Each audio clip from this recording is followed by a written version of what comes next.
Monsieur Dama, bonsoir et bienvenue à cette grande édition d'information sur la télévision Labari.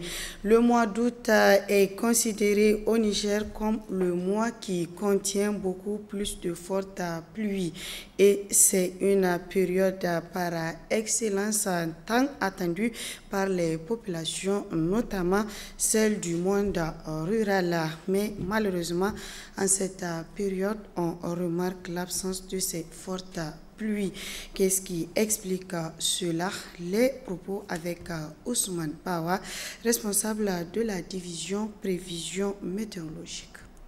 Pour le cumul pluviométrique de 2025, il a été prévu au Niger spécifiquement et que ça sera une saison pluvieuse. Ça sera une saison où nous aurons des cumuls normaux à excédentaires sur le pays.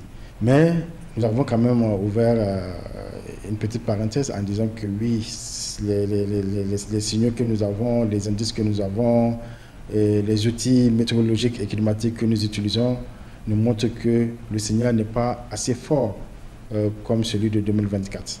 Si ce n'est pas assez fort comme celui de 2024, et tout le monde sait comment a été la saison d'hivernage 2024. C'est, pour ne pas dire, la saison la plus pluvieuse jamais égalée au Niger. Entre 2020 et 2024, ce sont les 2 années où la pluviométrie a été très excédentaire. Donc, raison pour laquelle je pense très bien que vous êtes en train de faire cette analogie par rapport à l'année passée, parce que l'année passée, à pareil moment, il y avait la pluie partout. Et je pense que c'est ce que vous êtes en train de faire. Et votre observation, elle est correcte. Et elle est correcte par rapport à nos observations et au relevé pluviométrique que nous avons de tous les postes du Niger. Ça montre que oui, nous sommes dans une situation normale à tendance excédentaire. L'année passée, à pareil moment, nous sommes dans une situation excédentaire. Mais cette fois, nous sommes dans une situation normale. Cette année, les quantités de pluie ne sont pas assez importantes que les quantités de l'année 2024, mais quand même, c'est une année qui est pluvieuse. Et si on regarde un peu les observations et également les cumuls que nous avons enregistrés, les régions de Difa, Zender, Maradi, Tawa, dans l'ensemble, s'attendent même à l'excédent. Les régions ouest du pays, plus précisément Niamey et Tillabéri, la situation elle est normale. Dans plusieurs localités du dessous, nous avons quand même des postes où les hauteurs de pluie sont très importantes. D'ailleurs, le cumul le plus important de cette année, c'est à Sabongari, à Dosso, avec 780 mm. Par contre, l'année passée, à pareil moment, c'est à Dolé, département de Gaïa, où nous avons 950 mm. Vous voyez déjà, il y a l'écart qui est là et ça se sent. C'est une saison pluvieuse, mais elle n'est pas aussi pluvieuse que celle de 2024. Nous pouvons constater en tant que technicien, c'est une année qui est quand même, en termes d'occurrence et des systèmes pluvieux orageux, c'est une saison qui est bien. Nous, chez nous, en tant que météo, les systèmes assez organisés que nous avons eus se développent du sud du plateau du Sud-Soudan, qui traverse le Tchad, qui viennent jusqu'à Difa. Et ces systèmes-là, depuis le début de la saison, surtout pour ce mois d'août, ont balayé le Niger d'est en ouest. C'est-à-dire qu'on peut observer un système qui arrive à Difa et en 24 heures, voire 30 heures, le système arrive sur les régions du fleuve avec quand même une vitesse moyenne de 50 km par heure. Donc, pour nous, c'est une année qui est bien. Parce que les années antérieures, on se rappelle que la pluviométrie, elle est mal repartie dans l'espace et surtout aussi dans le temps. Cette année, la pluviométrie est bien repartie. On ne sent pas cette différence, n'est-ce pas, au niveau des postes pluviométriques. Vous allez voir un système qui prend naissance sur Difa ici et il va balayer toute la bande sud du pays. Et même ce week-end-là, nous avons eu 2 systèmes. Malheureusement, un est passé au sud de Sceaux, sud de la Béry, et un autre au nord. Donc, Niamey n'était pas tellement arrosé. On a eu le résidu du système pluvieux orageux hier dans l'après-midi. Mais sinon, vous voyez ce système-là qui prend naissance, il va parcourir toute la bande agricole pour arriver juste sur les régions du fleuve et passer sur le Burkina et continuer.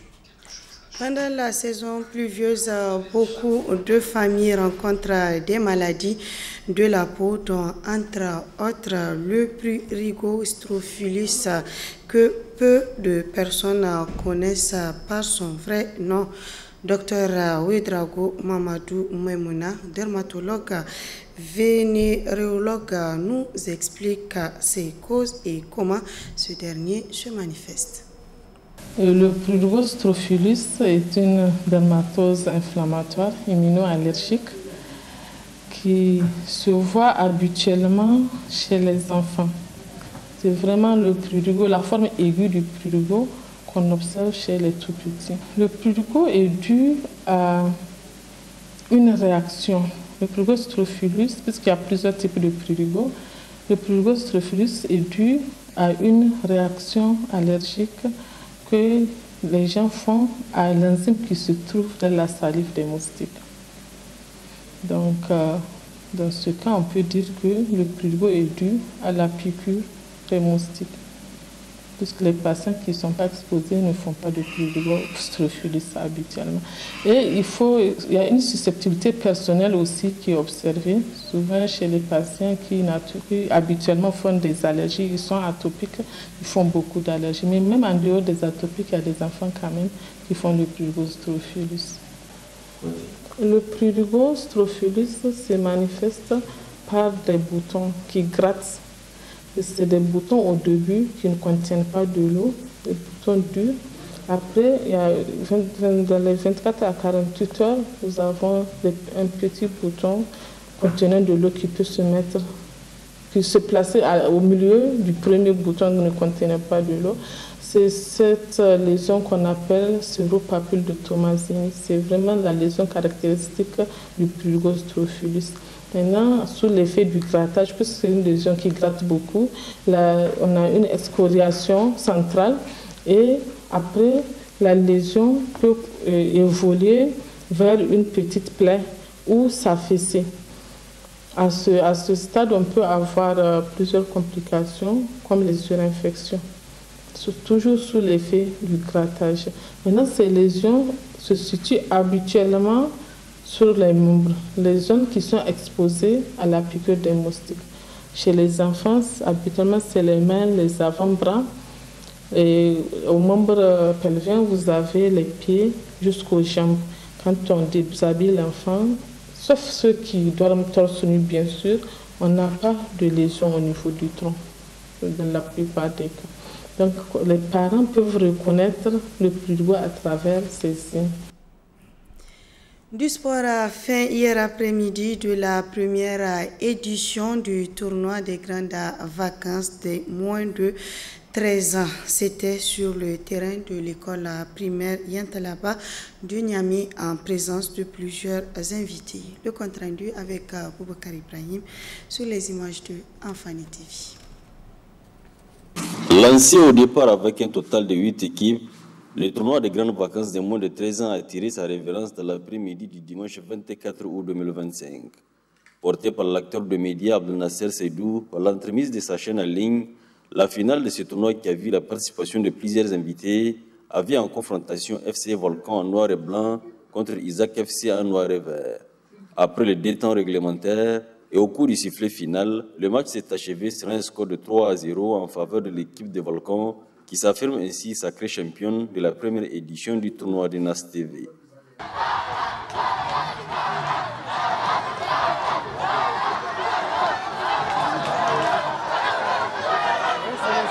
Occasion pour le comité d'organisation de faire part de sa satisfaction. Vraiment une satisfaction en total, si je peux le dire. Je commence d'abord à remercier tous ceux du près ou de loin qui ont contribué plutôt à la réussite de cette édition. Et vraiment, en premier rang, les médias qui nous ont soutenus. Et vraiment, on leur dit grand merci. Ce n'est que partie remise. C'est la première édition. Dans l'ensemble, ça s'est bien passé. Malgré les maigres ressources, et il faut se le dire, ce tournoi qu'on avait organisé, tous les participants, c'était vraiment gratuit. Et chaque équipe qui a participé a eu un cadeau. Toutes les équipes qui ont participé ont eu des cadeaux. Pourquoi on a choisi U13? C'est vraiment pour permettre à ces jeunes de se rivaliser aussi créer un cadre d'échange entre les jeunes et aussi démontrer leur talent. Pourquoi pas?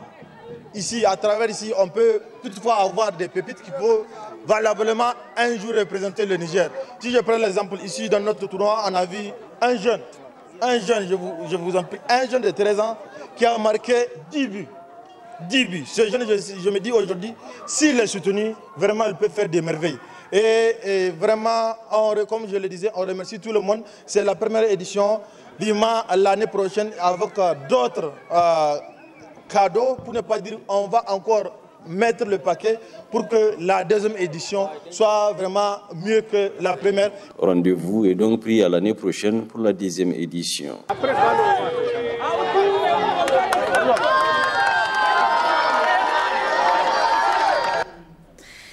Lancé il y a de cela un mois, le tournoi des grandes vacances de Bahaouché s'est achevé hier dimanche en présence des invités et d'un public venu nombreux. C'était sur le terrain de l'école Transition de Gawai, située dans le 5e arrondissement de Niamey.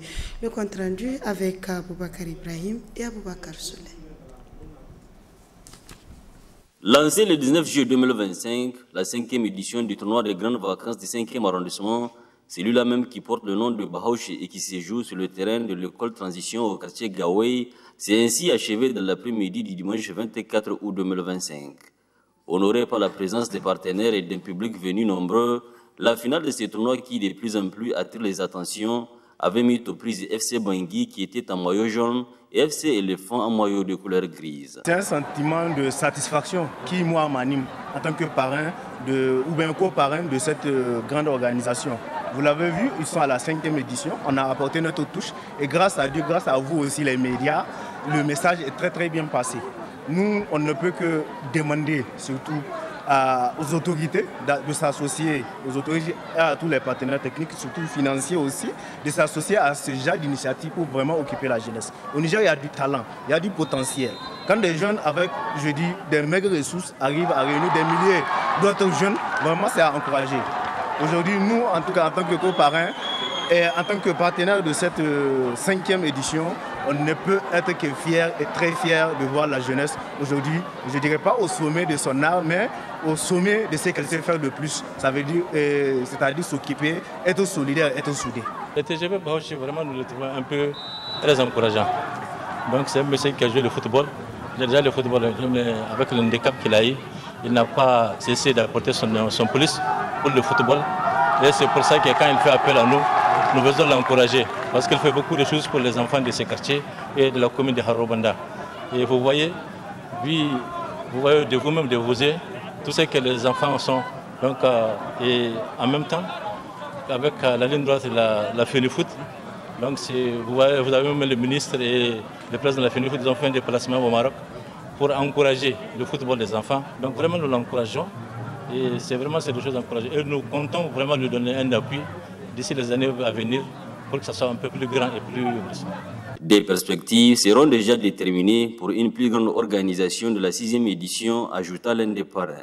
Pour la 6e édition, nous allons tirer beaucoup de leçons déjà de cette pour nous première organisation à laquelle on a mis notre image. Et pour l'année prochaine, je vous promets que ce sera encore plus grand. On va associer encore plus d'équipes. On va prendre le temps, on va prendre un an, parce qu'à partir de cette finale-là, on va prendre le temps de bien se préparer, de bien organiser et on fera de cette Coupe Bahaouché, Inch'Allah, la plus grande des compétitions jamais organisée au Niger. Retenons enfin qu'au bout du temps réglementaire, c'est le club éléphant qui s'est imposé sur celui de Bangui sur un score de 2-0. Des lots de cadeaux, des médailles et des trophées ont été décernés à notamment le meilleur joueur, le meilleur buteur, la 3e place, la 2e, mais aussi à l'équipe championne. Et c'est la fin de cette édition, Monsieur Dama. Merci à vous de l'avoir suivi et restez en compagnie des programmes de la télévision Labari.